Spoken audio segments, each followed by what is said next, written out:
साधुक्षणं तिष्ठ मा चिन्तामपि नाशय दर्शनं तव लोकस्य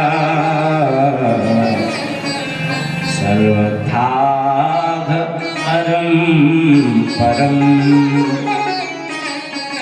नारद जी महाराज वहां करके खड़े हो गए, पूछने लगे देवी जी आप कौन? उसने बोला वो साधु है महात्मा जी, बस कुछ देर तक और आप मेरे पास खड़े रहे। कुछ देर रुकी। मैं चिंता में विनाश है, मेरी जो चिंता है, मेरा जो कष्ट है, जिस खिन्न मन से मैं बैठी हूँ, आप मेरी उस चिंता को दूर करें, मैं बहुत दुखित हूँ। नारद जी कहने लगे देवी जी आप हैं कौन? और इस प्रकार ये आपके जंघों पर दो व्यक्ति आप सर रख करके रो रहे हैं और आप भी बड़ी उदास, और आपके अगल बगल ये स्त्रियां जो पंखा चल रही, ये कौन? तब उन्होंने कहा, कहते कि महाराज अहम भक्ति रीति ख्याता इमौ में तनयो मतो ज्ञान वैराग्य नाम काल योगे नजरो। भक्ति माता कहती है नारद जी महाराज मैं भगवान की विद्या माया हूँ। भगवान की दो माया, विद्या माया अविद्या माया। और विद्या माया माने भक्ति, अविद्या माया जो जीव को संसार में उलझाती है, और विद्या माया जीव को संसार से निकालकर भगवान से जोड़ती है। भक्ति माता कहती है कि नारद जी महाराज मैं भगवान की विद्या माया भक्ति हूँ। भगवान जब लीला के लिए भगवान जब धराधाम पर आए, सतयुग त्रेता द्वापर कलयुग आदि चारों युगों का निर्माण करते हैं, तो भगवान के साथ ही मेरा भी अवतार होता है, मैं भी आती हूँ। उनकी दासी उन्हें छोड़कर मैं रहती नहीं। और आप जो देख रहे हैं मेरे दोनों जंघों पर दो वृद्ध व्यक्ति सर रख करके रो रहे हैं, ये दोनों कोई और नहीं है, ये दोनों हमारे पुत्र हैं। एक का नाम ज्ञान है और दूसरे का नाम वैराग्य है। मैं भक्ति हूँ।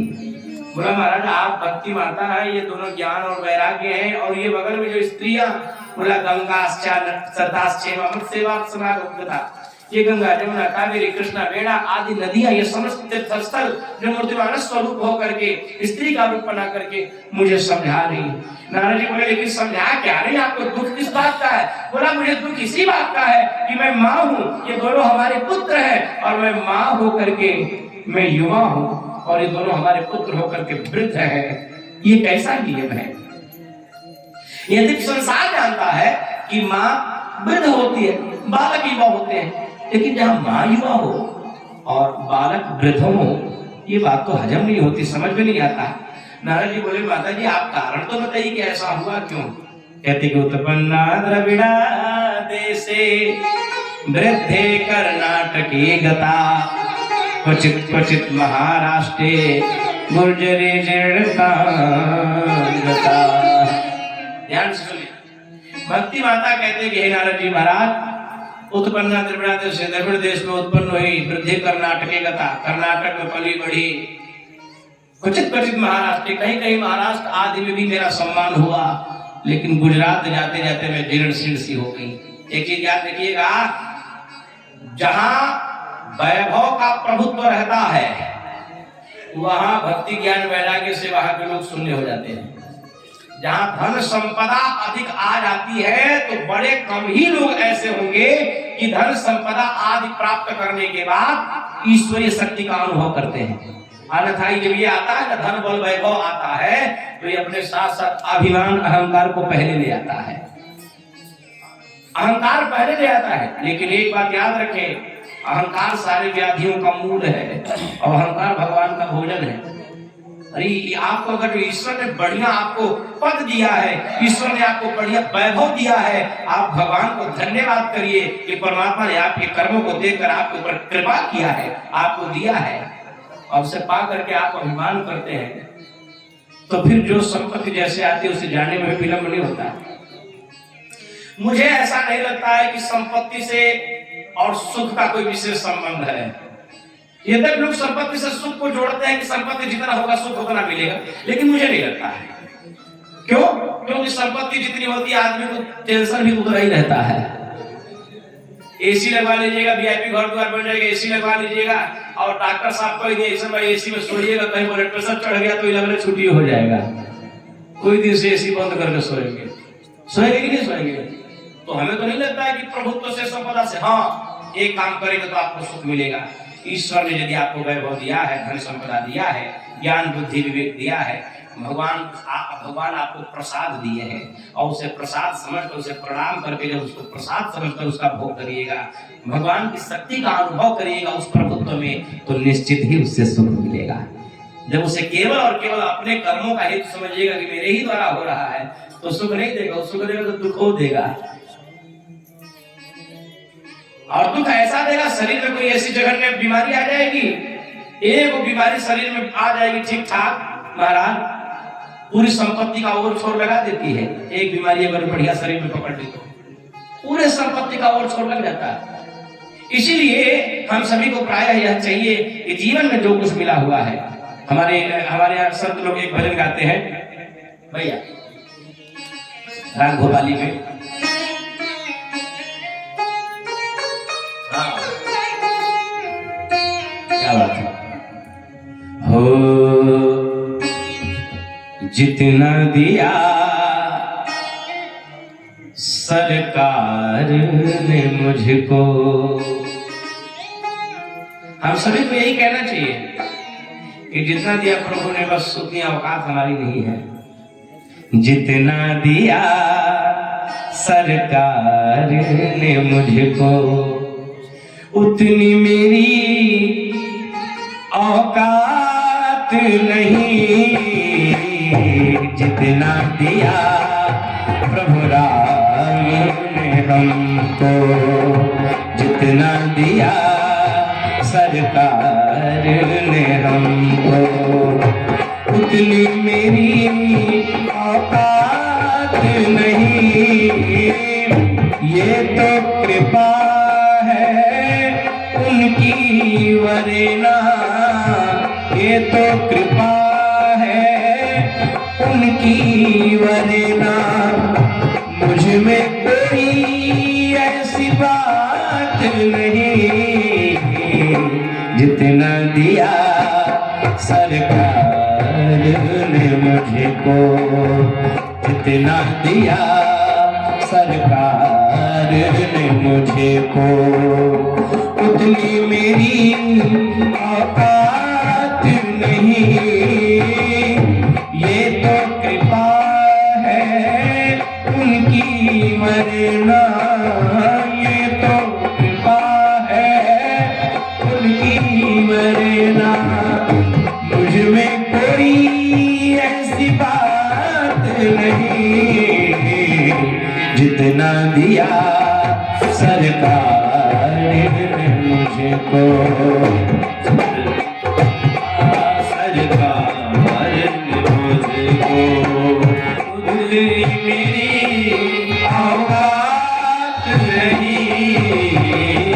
जितना दिया सरकार ने मुझको, तू भी उससे डर जा जहाँ प्यारे, तू भी उससे डर जा जहाँ प्यारे, सबकी बिगड़ी बनती है, सबकी बिगड़ी बनती है।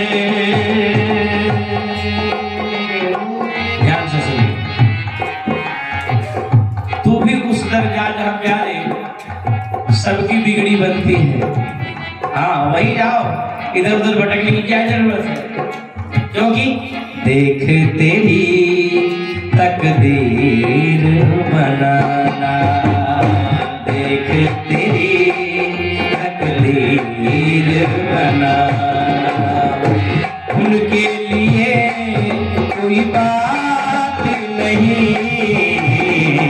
देख तेरी तकदीर बनाना, उनके लिए कोई बात नहीं।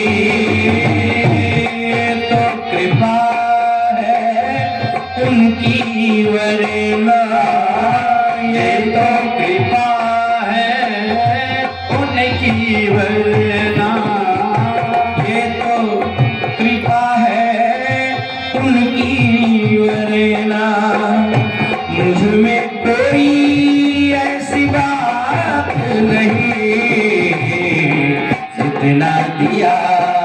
सरकार ने मुझे तो इतना दिया, सरकार ने मुझे तो। तूने वादा जो किया था, तूने वादा जो किया था संसार के मालिक से, संसार के मालिक से, संसार के मालिक से। मुझे हो, मुझे हो। तूने वादा जो किया था, तूने वादा जो किया था संसार के मालिक से, संसार के मालिक से। हाजी हा, हाजी हा, हाजी हा, हाजी हा। बोले वृंदावन बिहारी लाल की जय। जितना दिया सरकार ने मुझको उतनी मेरी औकात नहीं, और ये तो कृपा है उनकी, वरना मुझ में कोई ऐसी बात नहीं।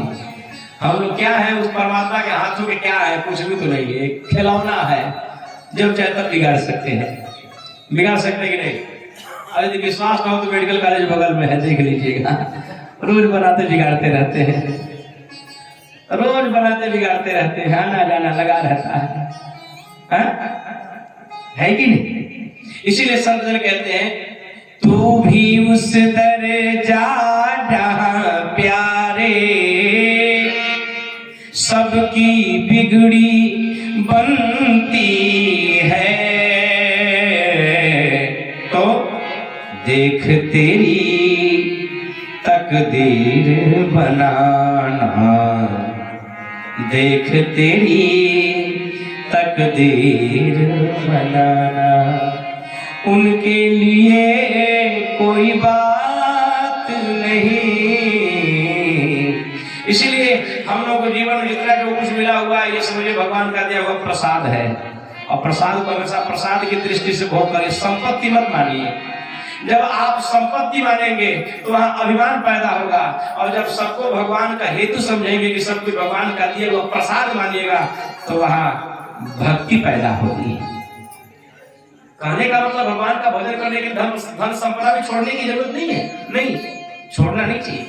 जो कुछ मिला हुआ भगवान की कृपा से मिला हुआ है उसका भोग करिए, लेकिन संपत्ति समझकर नहीं, भगवान का वह कृपा समझकर, भगवान की भक्ति समझकर, भगवान का प्रसाद समझकर।